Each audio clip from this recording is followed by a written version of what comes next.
¿Sí me escuchan? Sí, doctor, sí se escucha. Muy bien. Entonces podemos definir o no se ve, voy a ver acá más chico, no se ve todo. Bien. Entonces vamos a definir lo que es incompetencia ítmico-cervical.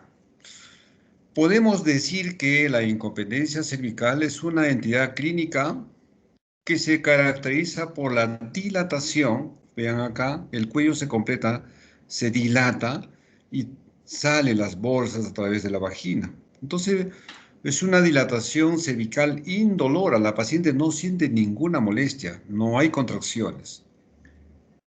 Generalmente ocurre en el segundo trimestre del embarazo. No es en el primer trimestre, en el segundo trimestre. Seguido a esta dilatación indolora, se viene el prolapso de las membranas, protuyen las membranas como un globo de carnavales que ustedes conocen, protuye así a través de la vagina, y si es que esto sigue, se produce una rotura prematura de membranas y secundariamente con la expulsión del feto. Entonces constituye un factor de riesgo para el parto prematuro, la incompetencia ísmico-cervical.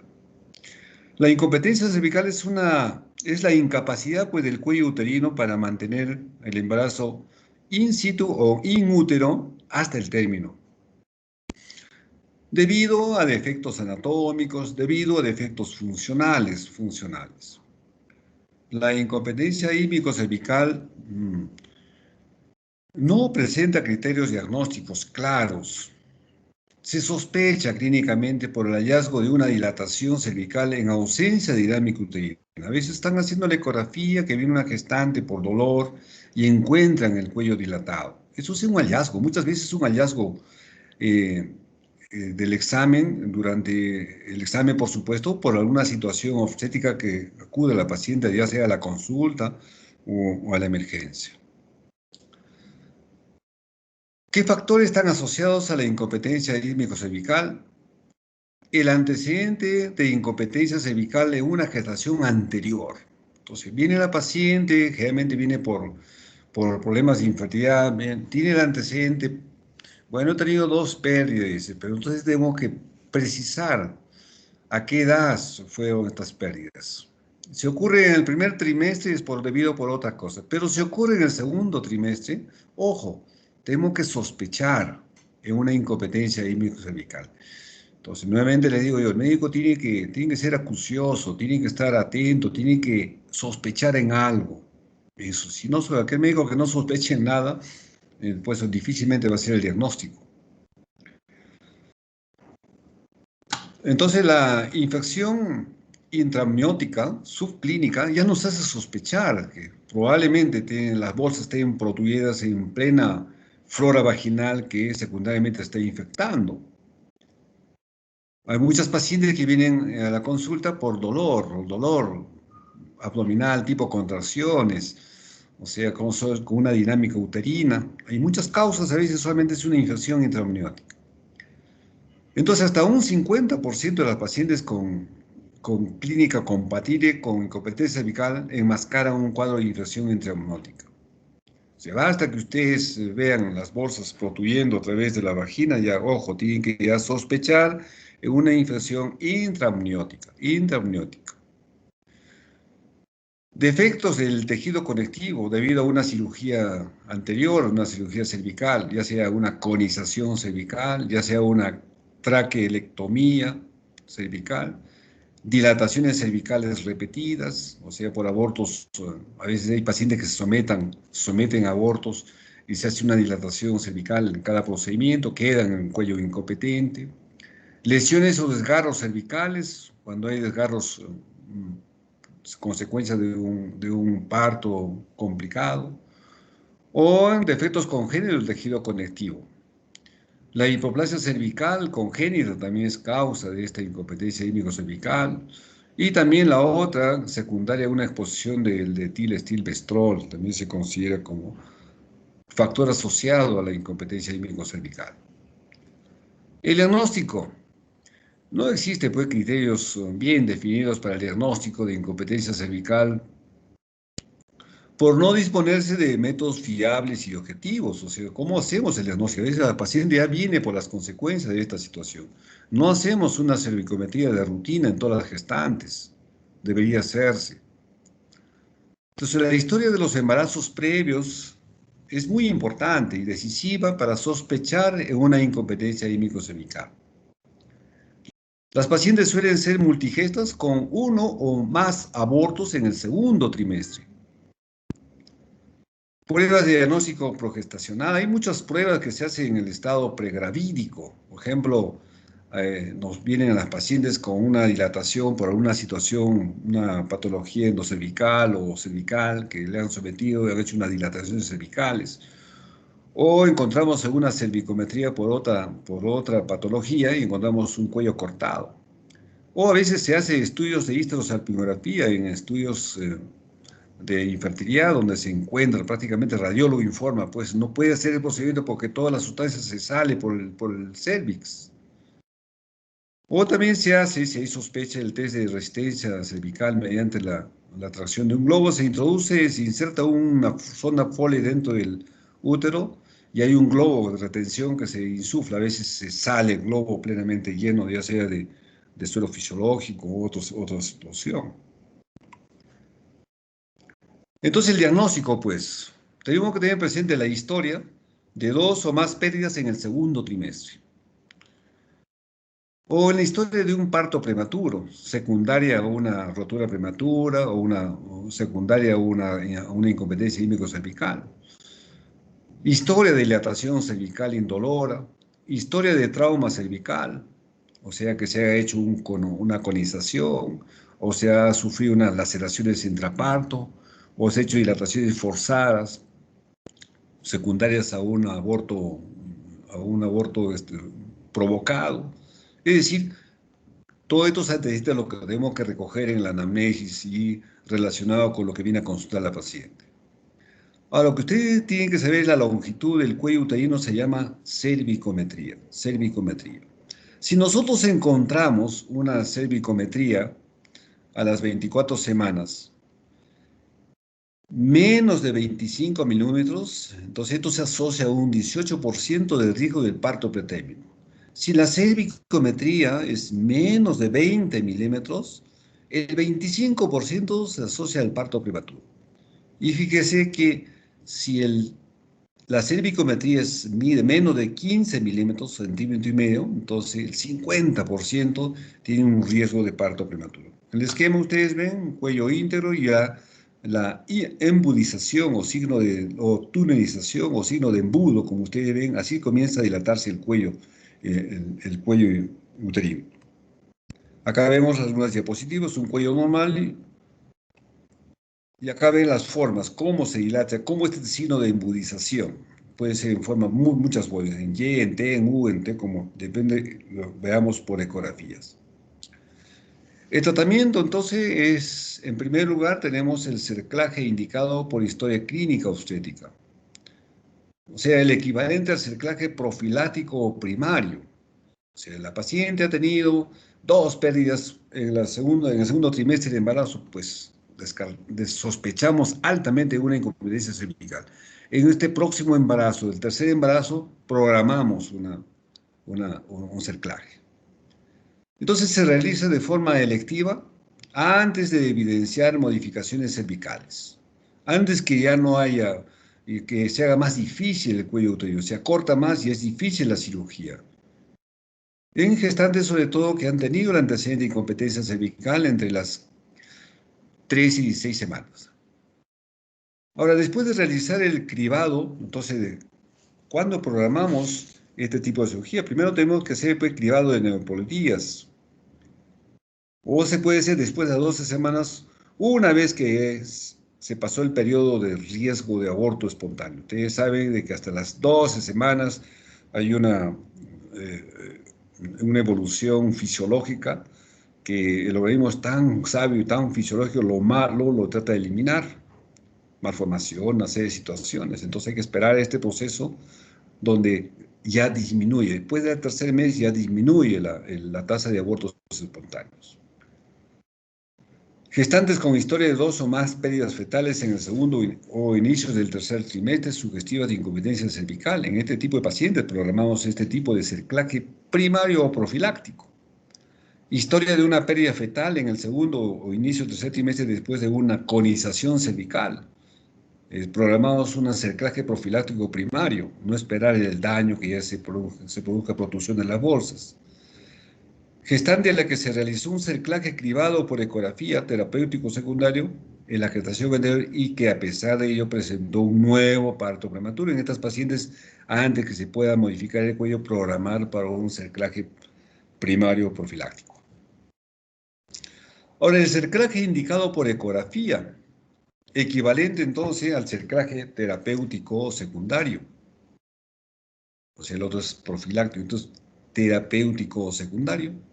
Se realiza gestantes con el antecedente de parto prematuro ante la evidencia de un acortamiento cervical ecográfico. Entonces hacemos una ecografía y encontramos el cuello cervical disminuido. Entonces, por ejemplo, menos de 25 milímetros antes de las 26 semanas. No se olviden que la línea de corte es 25 milímetros. Más de 25 normal, 25 menos acortamiento del cuello cervical. Ahora también deben saber que la progesterona vaginal es una alternativa igual de eficaz que el cerclaje. O sea, también es efectivo en la administración de la progesterona vaginal. Pero también se reserva la realización del cerclaje cervical cuando, a pesar de administrarle progesterona a la paciente, se objetive un acortamiento progresivo de la longitud del cuello uterino. En estos casos, puede hacerse también un cerclaje. Hay otro tipo de cerclaje indicado por exploración física, equivalente al cerclaje terciario o de emergencia. Entonces, el cerclaje de emergencia se indica ante la evidencia, durante la exploración física, cuando ponen el espectro y ven una dilatación cervical, que la paciente no tiene ninguna sintomatología. Cuando hay una dilatación de 2 centímetros con membranas visibles, uno pone el espectro y ve pues, el cuello dilatado y a través de eso protruye las bolsas de las aguas. Ante esta situación clínica, siempre se debe valorar la realización de una amniocentesis previa al cerclaje, descartar una corioamnionitis. Si la paciente ya cursa con una corioamnionitis, en cualquier momento se va a complicar el embarazo y se viene termina el embarazo. El cerclaje ha demostrado de ser más efectivo que la conducta expectante con reposo itocolítico. O sea, se plantea entonces en estos casos con sustento clínico un cerclaje de emergencia. Ahora, más bien, el cerclaje en gestantes de embarazos múltiples. Hasta el momento existe escasa evidencia y es controvertido respecto a la utilización de un cerclaje en gestantes gemelares. Según la bibliografía disponible, el cerclaje indicado por historia obstétrica no ha demostrado ningún beneficio e incluso existen series que observan un aumento de riesgo de parto prematuro espontáneo. La literatura más reciente, sin embargo, ha reportado una reducción de la prematuridad y de la morbilidad perinatal en el cerclaje indicado por ecografía, principalmente cuando la longitud del cuello uterino es menos de 15 milímetros y en el cerclaje indicado por exploración física. Ahora, en el caso del cerclaje indicado por exploración física, igual que en gestaciones únicas, se realiza siempre la amniocentesis para descartar una corioamnionitis subclínica, no olvidarse de eso. También hay contraindicaciones del cerclaje. Ya lo hemos repetido varias veces. Una es la infección intraamniótica. Otro es el sangrado vaginal. Pero si el sangrado es escaso, leve, que puede ser propio de la irritación cervical, bueno, en ese momento se puede hacer una decisión clínica, proceder con el cerclaje. Si es que hay dinámica uterina, está contraindicado el cerclaje. Si es que hay rotura de las membranas, está contraindicado. O sea, si la membrana está rota, se viene el parto. Igual en el aborto, en la gestación del primer trimestre, si se produce una rotura de la membrana, se va a venir el aborto, eso se llama un aborto inevitable.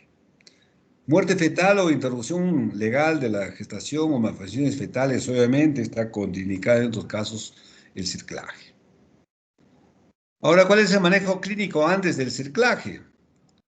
Las gestantes con cerclaje indicado por historia o por ecografía, se debe hacer todo un estudio prequirúrgico, donde está incluido el hemograma, los factores del perfil de coagulación, la visita del anestesiólogo, tiene que ser una evaluación, los cultivos endocervicales para descartar algún tipo de infección, la aplicación de la indometacina 100 miligramos por vía rectal previo al cerclaje como inhibidores de la dinámica uterina.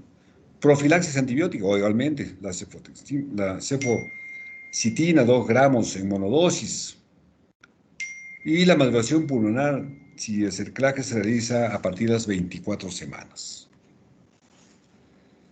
Ahora, gestantes con cerclaje indicado por exploración física, parecido, debe hacerse el hemograma, la PCR y los factores de coagulación, los cultivos ya sea endocervicales o vaginorectales en busca del estreptococo beta-agalacti para darle un tratamiento adecuado.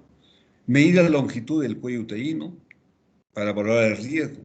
Realizar la amniocentesis diagnóstica, ya que si estos casos pueden complicarse con una coriomielitis subclínica, que podría complicar la evolución normal después del cerclaje.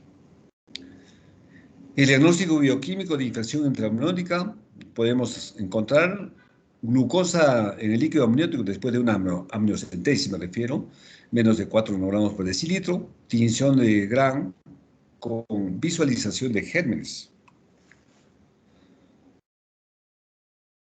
Antibióticos profilácticos, la cefositima 2 gramos en dosis o similar previo a la administración de cerclaje. No se administran antibióticos profilácticos ante exposición de membranas. Si las bolsas ya están protuyendo a nivel de la vagina, ya está expuesta a la flora vaginal, obviamente estamos hablando de una coriomielitis.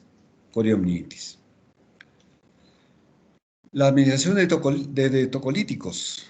El tocolítico de elección en este caso es la indometacina. Se administra 100 miligramos por vía rectal de indometacina 30 minutos antes del cerclaje, más indometacina 50 miligramos cada 6 vía oral en las siguientes 24 horas después del procedimiento.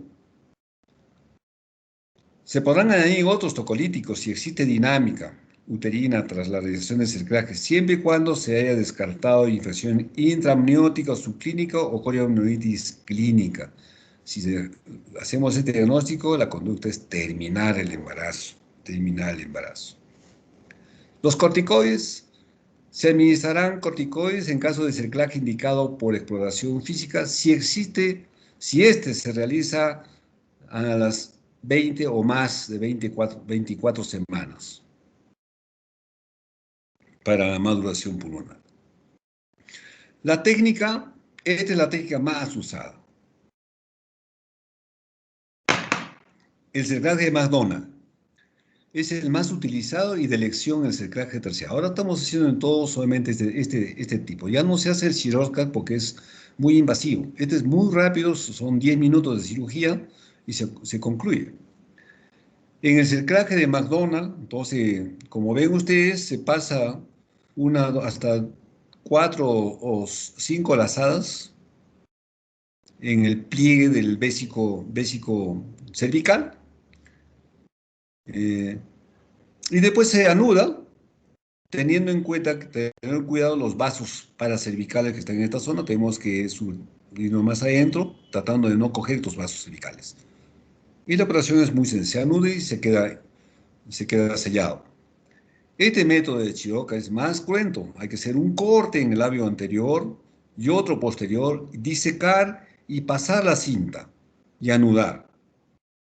Y después, acá, igual, incisión anterior, posterior, pasar la cinta, anudar y enterrar, pero dejar siempre tus cabos abiertos para en el momento de retirar esté visible, se corta y se jala y se retira fácilmente.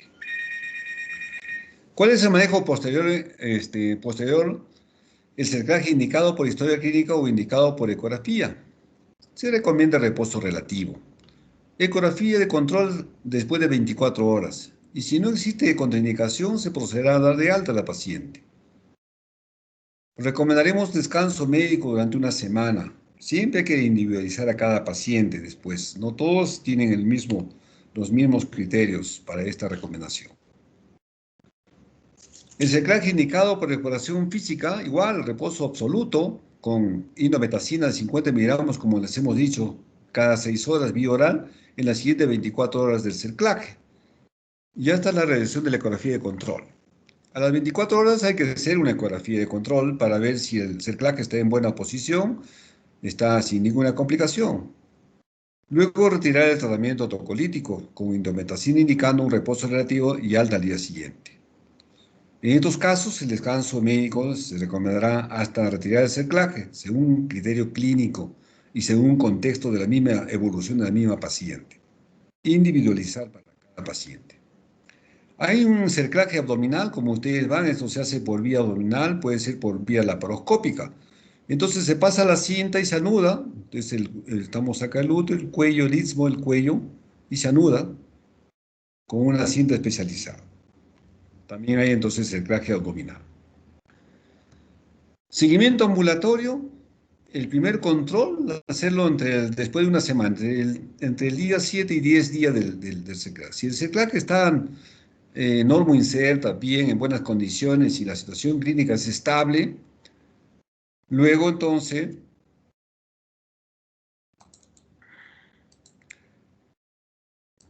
luego el manejo es individualizado según criterio clínico y tipo de indicación de CELCLAC. Puede ser cada 2 semanas, cada 3 semanas, 4 semanas, de cada qué tipo de paciente. Y pacientes, por decir que están trabajando, tienen trabajo de oficina, pacientes son amas de casa, dependerá también muchas cosas para dar cada cuánto tiempo la vemos a la paciente. Siempre realizar cultivos endocervicales para estar atentos a algún tipo de infección. Esto siquiera una vez al mes. Recomendar la reducción de la actividad física hasta las 34 semanas de gestación. Después de las 34 semanas ya están maduritos los pulmoncitos, ya mejora notablemente la sobrevida si es que sale el recién nacido. También se recomendará abstinencia sexual hasta alcanzar las 34 semanas. ¿Por qué? Por las prostaglandinas que puede producir una amenaza de parto prematuro o porque los espermatozoides pueden arrastrar en las colas hacia arriba, pueden arrastrar gérmenes que puedan complicar. Bien.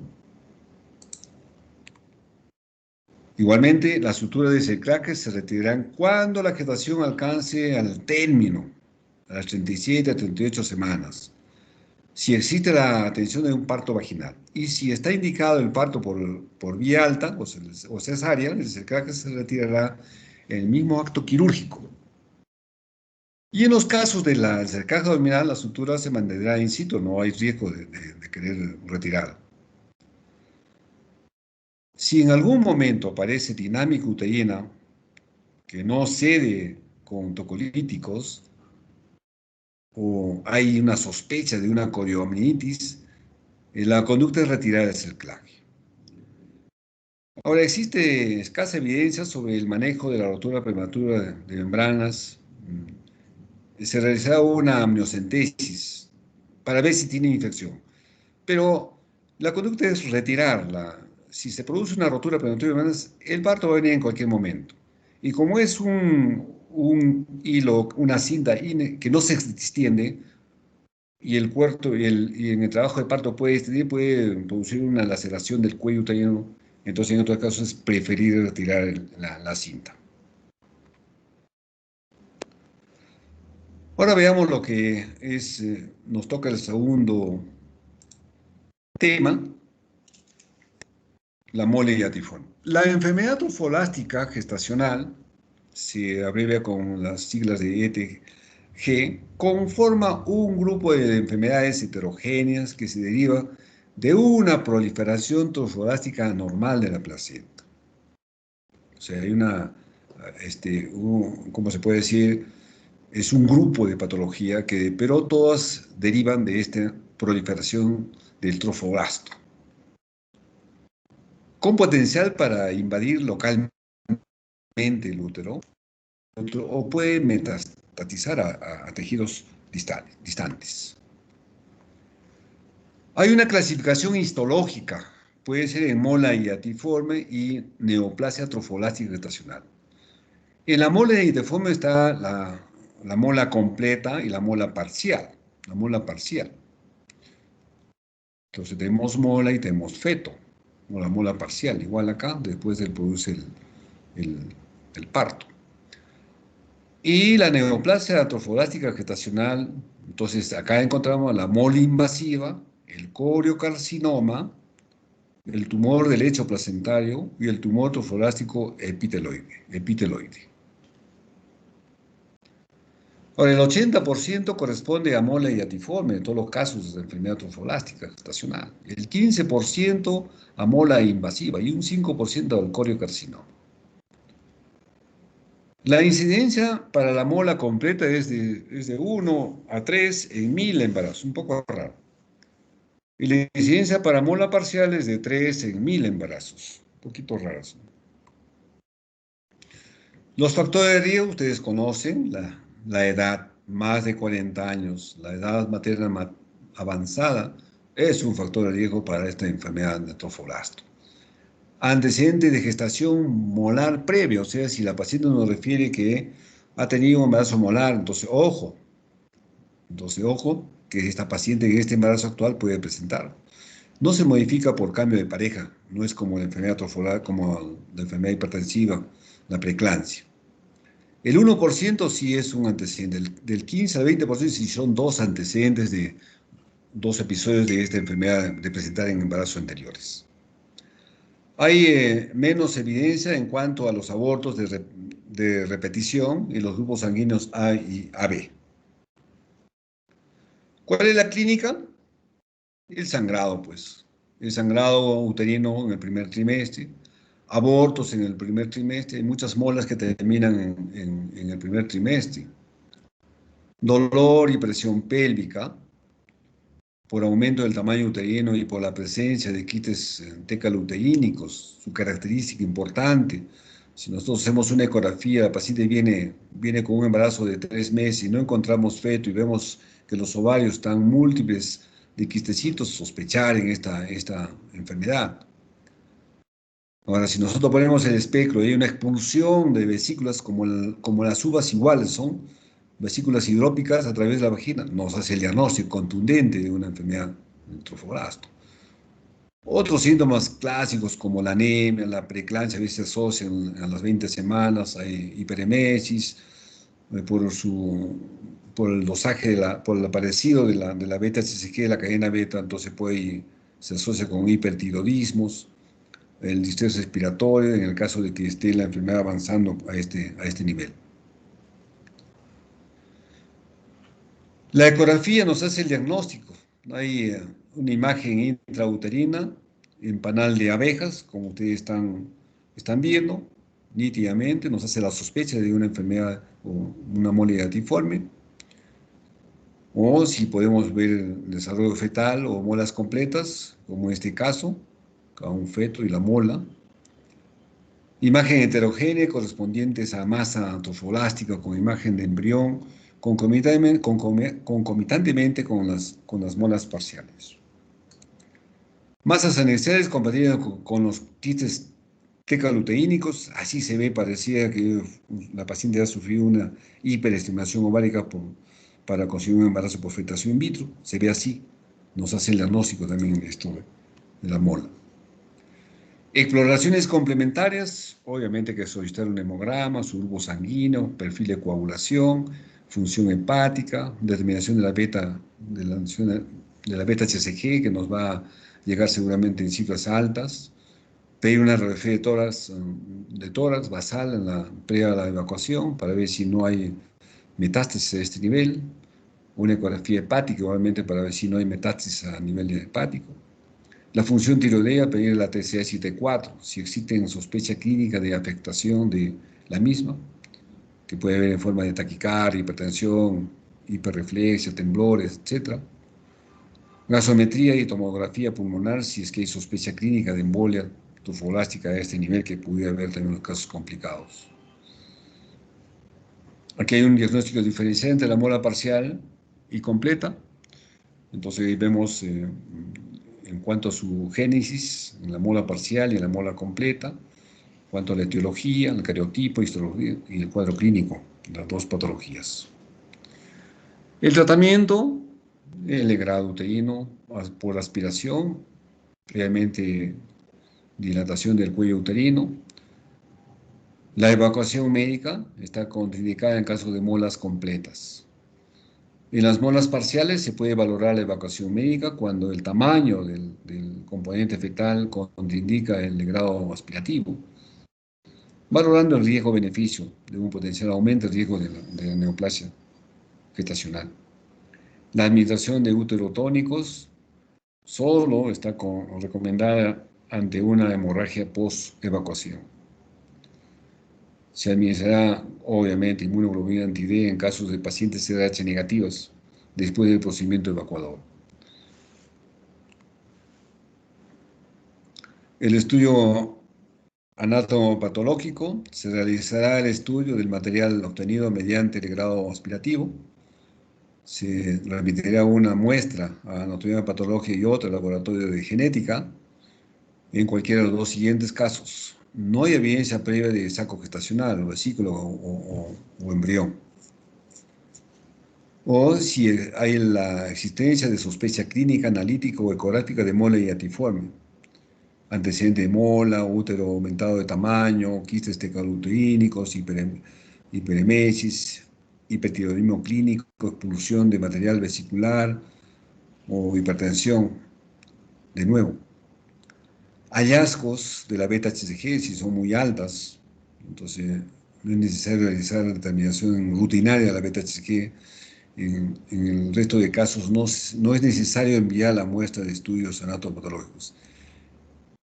En estos casos y en lo que no se disponga de muestra, se recomendará test de embarazo de orina a las 3 semanas en hacer el seguimiento de este tipo de pacientes. El seguimiento, entonces, monitorización seriada de la beta-HCG. Se determina las 24-48 horas post-evacuación. Luego se hace una determinación semanal hasta conseguir 3 determinaciones consecutivamente negativas. Posteriormente se realizará determinaciones mensuales por 6 meses. Y si que la paciente es portadora de esta mola, entonces no debe embarazarse mínimo un año. Un año. El seguimiento por ecografía endovaginal, entonces en primeros 7 o 10 días de seguimiento post-evacuación. Posteriormente se valorará la necesidad de ecografía transvaginal según el dosaje de la beta-HCG. Dependerá si es negativo, no hay apuro, pero si hay persistencia, sí hay que hacer un control ecográfico, y si es que hay engrosamiento, sospechas, nuevamente se puede programar para una aspiración. La radiografía de tórax: si no se dispone de radiografía previa, cuando el diagnóstico de mola hiatiforme sea un hallazgo por anatomía patológica, posteriormente a la evacuación uterina. Si tiene una previa a la evacuación, no es necesario repetir la radiografía de tórax. Ahora, ante la sospecha de persistencia de enfermedad intrauterina, ya sea por el dosaje de la beta-HCG, ya sea por el hallazgo de la ecografía endovaginal, no está indicada la biopsia o reevaluación para confirmar la malignización de la enfermedad trofológica gestacional, dado el riesgo de desencadenar una hemorragia uterina muy grave. Dependerá de cada paciente. Estas pacientes serán tributarias de derivación a ginecología oncológica. En caso de persistencia de la beta-HCG, sin imagen ecográfica que lo justifique, se realizará una exploración ginecológica dirigida para monitorizar la involución de estructuras pélvicas y descartar la presencia de metástasis vaginales, que puede estar dando la persistencia de los títulos altos de beta-HCG. Se realizará también el seguimiento de la beta-HCG a pacientes que han sido sometidas a histerectomía, dado que el riesgo de las secuelas malignas está alrededor de un 3 a 5% en otros sitios metastasizantes. Criterios de derivación a gineco-onco. Ante la sospecha de la neoplasia, se gestionará la derivación del paciente a la unidad de ginecología oncológica. ¿En qué casos? Imagen intrauterina abigarreada, con abundante perfusión objetivable por el Doppler color, y que hace es presumir un potencial riesgo quirúrgico. Sospecha de persistencia de enfermedad intrauterina después de la primera evacuación, sospecha de una neoplasia gestacional y niveles de beta-HCG en meseta, o sea, que persisten, no hay evidencia de que estén disminuyendo. Si es que hay una elevación más del 10% de los niveles de beta-HCG en 3 determinaciones semanales consecutivas durante un periodo de 2 semanas. Niveles de beta-HCG persistentes elevados durante 6 semanas. O que la anatomía patológica informe el diagnóstico de coliocarcinoma. O que hay una evidencia de enfermedad metastásica. Estos son tributarias de gineco-onco. Como le comentaba a estos pacientes, es necesario informar a la paciente de la importancia de evitar un nuevo embarazo durante el seguimiento de la beta-HCG. Podemos indicar un método anticonceptivo. Se recomendará anticoncepción oral durante el seguimiento. Dado que estas pacientes hay suficiente evidencia de que no aumenta el riesgo de neoplasia posterior, puede incluso disminuirlas y tiene una menor tasa de embarazos comparada al uso. Por esta se recomienda la anticoncepción oral. La paciente será dada de alta y podrá plantearse nueva gestación una vez finalizado el seguimiento de la beta-HCG. Bueno, esto es lo que se tenía programado para hoy día. Si hubiera alguna pregunta.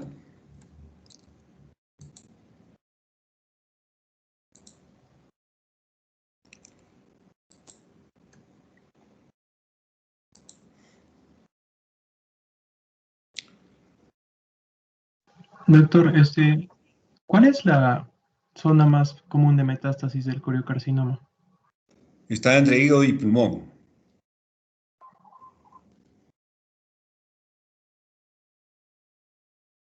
Y también puede llegar al cerebro, por supuesto. Y también puede estar en vagina. Lo más frecuente, hígado y pulmón. Doctor, leí que también se podía hacer en algunos casos histerectomía. ¿Puedes acercarte al micro? Leí que también se podía hacer histerectomía en algunos casos avanzados. Sí, dependerá mucho la edad de la paciente. Si son pacientes mayores, son pacientes que ya han cumplido su rol materno, tienen 3 hijos, 4 hijos, sí es una alternativa programar la histerectomía. Pero si la paciente es joven, no tiene descendencia y tiene deseo de fertilidad, entonces hay que poner esto en una balanza. Pero si que la paciente ya tiene sospecha de una neoplasia, entonces la conducta ya es histerectomía. Gracias, doctor. Doctor, una pregunta respecto al uso de los topolíticos para el cerclaje, la indometacina, ¿se puede utilizar hasta qué edad gestacional o se puede usar normal en cualquier edad? Hasta que aparezca el riesgo de amenaza. Entonces, estas pacientes se operan, si son pacientes que se hace un cerclaje profiláctico, estamos hablando entre las 14, 15 semanas, no hay necesidad de continuar con la indometacina posteriormente. Esto más ocurre en pacientes del cerclaje de emergencia, que a veces uno llega a la emergencia, pone el espéculo y ve el cuello dilatado, pero todavía las bolsas no están protuyendo a la flora vaginal. Pero se ve en el endocervix que hay una bolsa dilatada, y en otros sí se programa un cerclaje de emergencia. En otros casos sí es necesario darle tocolíticos. Puede ser progesterona, puede ser indometacina. La progesterona también tiene buen efecto.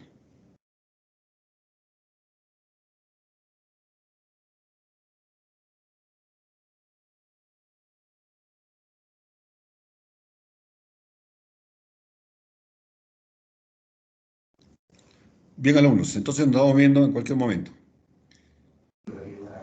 Ok, doctor, muchas gracias. Hasta luego, a todos. Gracias, doctor. Hasta luego. Hasta luego, doctor. Hasta luego.